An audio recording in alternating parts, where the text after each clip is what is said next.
ప్రభు పేరట వచ్చేవాడు స్తుతింపబడును గాక, హోసన్నా జయమని కేకలతో మారుమోగింపజేసినటువంటి ఆనంద సందర్భంలో యేసయ్య రాజసం ఎట్లుంటుందో వివరించే ఓ కవితా ప్రయత్నం ఇది, కవితా సందేశం ఇది.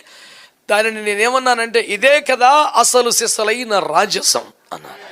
ఇప్పుడు వినండి ఆయన రాజసం. భక్తులారా, మహిమను వీడిన తగ్గలేదు యేసు రాజసం.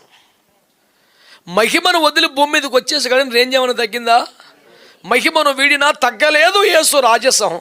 స్త్రీ సంతానంగానే వచ్చేంత రాజసం ప్రపంచం ఎవరికైనా సాధ్యమా? స్త్రీ సంతానంగా పురుష ప్రమేయం లేకుండా. అందుకనే అంటాను, మహిమను వీడినా తగ్గలేదు యేసు రాజసం.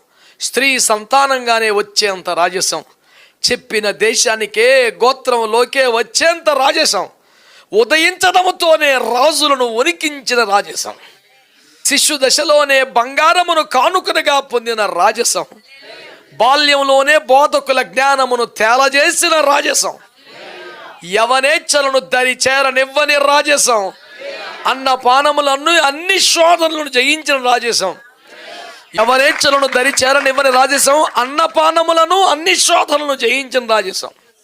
రోగులను బాగు చేసిన, వేల దయ్యాలను పారద్రోలిన, వేవేలకు ఆహారం ఇచ్చిన, పతితలను మార్చిన, గాలిని గద్దించిన, నీటిపైనే నడిచిన అతని స్థాయే రాజసం.